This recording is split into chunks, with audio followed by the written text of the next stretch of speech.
ये कहानी है चौधरी की मूर्खता। एक गांव में एक गरीब ब्राह्मण अपनी पत्नी के साथ रहता था।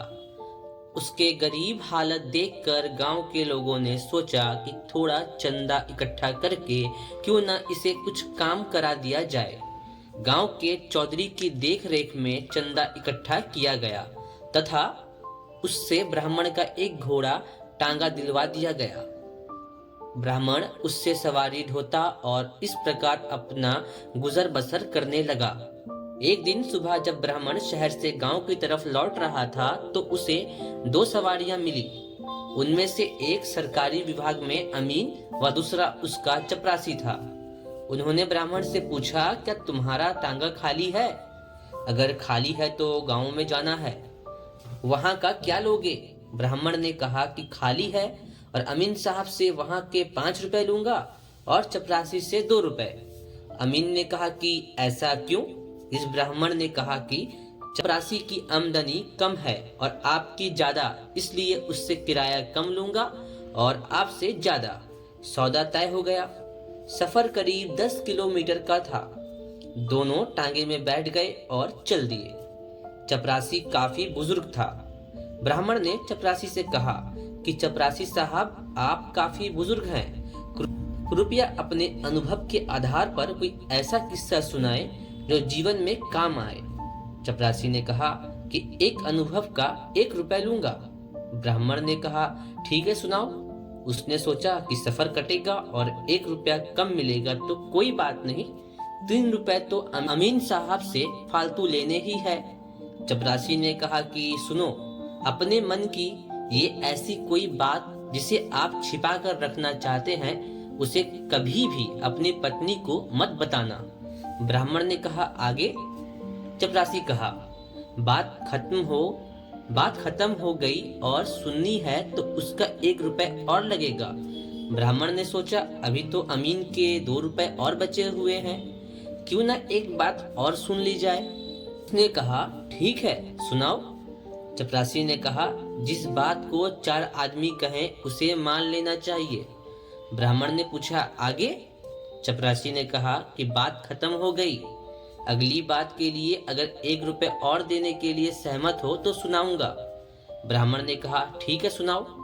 चपरासी ने कहा कि मुर्दों को कंधा देना चाहिए व कुछ देर उसके साथ चलना चाहिए। ब्राह्मण समझ गया कि चपरासी साहब की बात खत्म हो गई है और वो अब अगली बात सुनी तो उसका 1 रुपए और लगेगा, जो मूल किराए में से हो जाएगा। इसके बाद ब्राह्मण ने और कोई बात सुनने को नहीं कहा। उन दोनों सवारियों को उतारकर ब्राह्मण अपने घर पहुंचा। अगले दिन ब्राह्मण सुबह टांगा लेकर शहर पहुंचा। रास्ते में उसने देखा कि भीड़ लगी हुई है। थोड़ा आगे चलकर देखा, वहां पुलिस वाले भी खड़े थे। उसने तुरंत टांगा वापस मोड़ा, क्योंकि वो जानता था कि पुलिस वाले कुछ न कुछ काम बता देंगे और पैसा देंगे नहीं। तभी एक पुलिस वाले की नजर उस पर पड़ी और उसने कहा कि अरे टांगे वाले, इधर सुनो, कहाँ जा रहे हो? ब्राह्मण रुक गया और समझ गया कि अब तू फंस गया है, शाम तक आज कुछ नहीं कमा पाएगा। पुलिस वाले ने कहा कि इस आदमी का एक्सीडेंट हो गया था, ये मर गया है, इसे पोस्टमार्टम के लिए ले जाना होगा। इसे उठाकर टांगे में डालो और मोर्चरी में ले जाओ। ब्राह्मण ने कई बहाने बनाए, कहा कि उसे काम से जाना है, लेकिन पुलिस वाले ने उसे डांट दिया कि पहले इसे वहां पहुंचा। वहां पर खड़ी भीड़ में से कुछ लोग ब्राह्मण से कहने लगे कि ले जाओ, कुछ नहीं होगा। ब्राह्मण को डर था कि पुलिस का मामला है, कहीं उल्टा उसे ही न फंसा दें। फिर ब्राह्मण ने चपरासी की बात याद आई कि जब 4 लोग कहें तो बात मान लेनी चाहिए। उसने सोचा कि आज फंस तो गए हैं, क्यों ना चपरासी की बात आजमा ली जाए। ब्राह्मण ने मन को समझाया और मृतक को उठाकर टांगे में डाला और चल दिया। अस्पताल पहुंचकर जब ब्राह्मण ने उसे नीचे उतारने के लिए उसे उठाया तो मृतक के शरीर से उसके शरीर में कुछ चुभा। ब्राह्मण ने टटोल कर देखा तो मृतक की अंटी में एक थैली थी जिसमें सोने के सिक्के थे तथा मोहरे थी। ब्राह्मण ने उन्हें निकाल लिया, वह अपने घर आ गया। कुछ दिन तक ब्राह्मण चुपचाप अपना टांगा चलाता रहा व गुजारा करता रहा, क्योंकि वो जानता था अगर तूने इस धन का इस्तेमाल किया तो लोग उसे चिढ़ाने लगेंगे और पीछे पड़ जाएंगे कि उसके पास इतना धन कहाँ से आया। कहाँ तो वो भूख मर रहा था। उसने ये बात अपनी पत्नी को भी नहीं बताई, क्योंकि चपरासी की बात उसे याद थी। कुछ दिन बाद ब्राह्मण ने अपनी झोपड़ी की जगह एक पक्का मकान बनाया और आराम से रहने लगा। उसके पड़ोस में रह रहे चौधरी को उससे जलन होने लगी कि इसका घर मेरे घर से अच्छा बन गया है, वो भी इतना जल्दी, इतनी प्रगति। उसने सोचा कि यह ब्राह्मण करता क्या है, जरूर कुछ न कुछ गड़बड़ है। उसने सोचा कि पहले पता लगा लेना चाहिए कि ये मामला क्या है। वह कई दिन तक ब्राह्मण के पीछे छिप छिप कर जाता रहा। वह पता करने की कोशिश करता रहा, लेकिन पता नहीं चल सका। थक हार कर जब शाम को वो घर लौटा तो सोचने लगा कैसे पता चले। तभी चौधरी की पत्नी अपने मायके से आई। उसने देखा कि उसके पड़ोस में इतना अच्छा मकान बन गया है। जब उसे पता चला कि ये ब्राह्मण का मकान है तो उसे भी जलन हुई। वो आकर चौधरी पर लाल पीली हुई। सुबह से शाम तक 2 किलो तंबाकू हुक्के में भरकर लोगों को पिलाते हो, कुछ करना न धरने को है नहीं। देखो ब्राह्मण ने कितनी जल्दी इतनी तरक्की की है, क्यों ना तुम भी शहर जाकर कोई काम करो। चौधरी ने अपनी पत्नी से कहा कि वो खुद परेशान है। कई दिन कोशिश की लेकिन पता नहीं चला कि ब्राह्मण आखिर करता क्या है। उसकी पत्नी ने कहा ठीक है, ये मैं पता करके बताऊंगी। अगले दिन जैसे ही ब्राह्मण टांगा लेकर घर से निकलता है, चौधरी की पत्नी तुरंत ब्राह्मण के घर पहुंच गई और ब्राह्मण की पत्नी की झूठी तारीफ करके उसे रिझाने लगी कि बहन तुम्हारे कुंडल बहुत अच्छे हैं, तुम्हारे गले में ये हार बहुत सुंदर लग रहा है, तुम्हारी साड़ी भी बहुत अच्छी है। इतनी तारीफ सुनकर ब्राह्मण की पत्नी फूले नहीं समा रही थी। बस फिर क्या था, उसने चौधरी की पत्नी को बिठाया और कहा बैठो बहन, तुम तो दिखाई ही नहीं देती हो, ये तो तुम्हारा ही घर है, आती रहा करो। अच्छा बताओ क्या खाओगी। फिर ब्राह्मण की पत्नी दूध लेकर आई और दोनों दूध पीते पीते बातें करने लगे। तब चौधरी की पत्नी ने धीरे से कहा अगर तुम बुरा ना मानो तो बहन एक बात कहूँ। ब्राह्मण की पत्नी ने कही अपनों से कोई बुरा मानता है भला। बस फिर क्या था, चौधरी की पत्नी ने शुरू कर दिया खेल।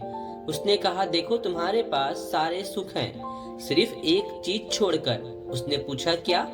चौधरी की पत्नी ने कहा कि तुम्हारे पति तुम्हें अपनी बातें नहीं बताते कि वो क्या करते हैं, कैसे पैसा कमाते हैं, और हमारे चौधरी मुझसे पूछे बगैर कोई काम नहीं करते और शाम को आते ही एक एक मिनट का हिसाब देते हैं। ब्राह्मण की पत्नी ने कहा चिंता ना करो बहन, आज से मेरे पति भी एक एक मिनट का हिसाब देंगे। शाम को ब्राह्मण जब घर लौटा तो उसकी पत्नी ने खाना नहीं बनाया था और तैयार बैठी थी। उसका चेहरा देखकर ब्राह्मण भी समझ गया कि आज कोई बात जरूर है। ब्राह्मण ने पूछा क्या बात है, तबीयत तो ठीक है ना। ब्राह्मणी ने कहा तुम्हारी बला से तुम्हें क्या, तुम मेरी परवाह करते ही कहाँ हो। ब्राह्मण को शक हो गया कि कोई चक्कर जरूर है। उसने कहा बताओ तुम्हारी परवाह कैसे नहीं करता। पत्नी ने कहा कि तुमने मुझे आज तक नहीं बताया इतना पैसा कैसे और कहां से आया जिससे ये मकान बनवाया, और तुम टांगा चलाने के अलावा और क्या करते हो। अब ब्राह्मण का शक यकीन में बदल गया कि जरूर कोई मेरी असलियत मेरी पत्नी के जरिए जानना चाहता है।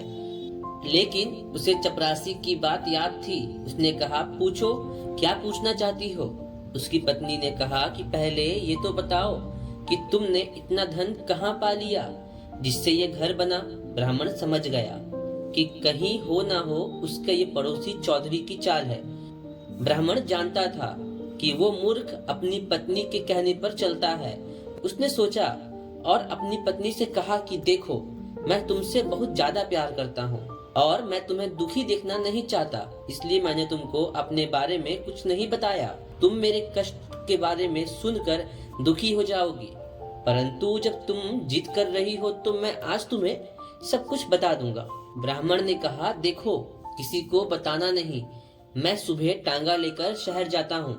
वहाँ पर थाने के सामने एक आदमी है। वो 5 रुपए देकर एक जूता मारता है। मैं रोजाना वहाँ जाता हूँ। शहर के बड़े बड़े धनवान लोग भी वहाँ आते हैं। बहुत लंबी लाइन लगी रहती है। मैं भी उस लाइन में लग जाता हूँ और 50 जूते लगवाता हूँ तथा थोड़ी देर आराम करने के बाद फिर लाइन में लग जाता हूँ, फिर 50 जूते लगवाता हूँ। इस तरह 500 रुपए प्रतिदिन कमाकर इकट्ठा किया है ये सारा धन। पत्नी ने सोचा कि मैं भी कितनी मूर्ख हूँ। मेरा पति कितने मेहनत करके आया और मैंने उसके लिए खाना भी नहीं बनाया। ब्राह्मण मन ही मन खुश था कि चौधरी को अब जरूर सबक मिलेगा। ब्राह्मण जल्दी से खाना खाकर सोने का बहाना करके लेट गया। उसकी पत्नी तुरंत चौधरी के घर पहुंची और कहने लगी, मेरे पति मुझसे कोई बात नहीं छिपाते। चौधरी की पत्नी ने कहा, सच कहती हो बहन, तुम बड़ी नसीब वाली हो। शाम को चौधरी घर आया। उसकी पत्नी ने आते ही सारी बात बताई और कहा कि तुम तो शरीर में भी ब्राह्मण से ठीक हो। वह एक बार में 50 जूते लगवाता है, तुम तो 100 लगवा ही सकते हो। अब तो हम भी जल्दी से पैसे वाले बन जाएंगे। दोनों इसी तरह ही बात करते करते सो गए। सुबह उठकर चौधरी की पत्नी ने खाना बनाया और कपड़े में लपेटकर चौधरी के हाथ में दे दिया और कहा कि जाओ तुम भी देख के आओ। चौधरी बाजार खुलने के समय से पहले ही शहर पहुंच गया और थाने के सामने पहुंचकर उस आदमी को तलाश करने लगा। चौधरी को यह डर था कि लाइन ज्यादा लंबी ना लग जाए, इसलिए वो इधर उधर देख रहा था। उसने थाने की दीवार के ऊपर से थाने के अंदर झांक कर देखा। 2-3 बार ऐसा करने पर थाने के अधिकारी को उस पर शक हुआ और उसे बुलाकर उससे पूछा क्या बात है और उसकी तलाशी भी ली। चौधरी ने बताया कि मैं उस गांव का चौधरी हूँ और यहाँ कोई आदमी 5 रुपए देकर जूता मारता है। मैं भी उसके पास जूते लगवाने आया हूँ। सिपाही ने सोचा कि कोई पागल है, ऐसे जाने वाला नहीं है। उसने कहा कि मारता तो यही सामने था, पर उसने आज रेट कम कर दिए हैं, इसलिए ग्राहक वापस चले गए हैं। चौधरी ने पूछा कितने कम हो गए हैं आज रेट। सिपाही ने कहा कि आज वो 1 रुपए देकर 5 जूते मारने का रेट दे रहा है। ग्राहक कुछ कम थे इसलिए मुझे कह गया। चौधरी ने सोचा गांव से आने में 2 रुपए तो किराए में ही लग गए, कम से कम इतने जूते लगवा लूं कि किराया वसूल हो जाएगा। चौधरी ने कहा ठीक है तो आप 2 रुपए देकर जूते मार दो। सिपाही ने अपना बड़ा सा बूट निकालकर चौधरी के सिर में मारा। चौधरी को चक्कर आ गया, लेकिन उसे किराया पूरा करना था तो उसने कहा कि जल्दी जल्दी मार दो। सिपाही ने एक के बाद एक 10 जूते मारे। चौधरी बेहोश होकर गिर गया। सिपाही ने पानी डाला तो वो होश में आया और बोला अब पैसे तो दे दो। सिपाही ने कहा कि वो आदमी कह गया था कि पैसे कल आकर ले जाना। चौधरी गिरता पड़ता अपने घर पहुंचा और अपनी पत्नी को सारी बात बताई। उसकी पत्नी को अकल आई। उसने कहा कि चौधरी हम तो अपने घर पर ऐसे ही ठीक हैं, हमें धनवान नहीं बनना। फिर वो ब्राह्मण के घर कभी नहीं गई। दोस्तों आपसे निवेदन है कि आपको हमारी कहानी पसंद आई होगी। अगर आपको ये कहानी पसंद आई है तो प्लीज वीडियो को लाइक और चैनल को सब्सक्राइब कर दें।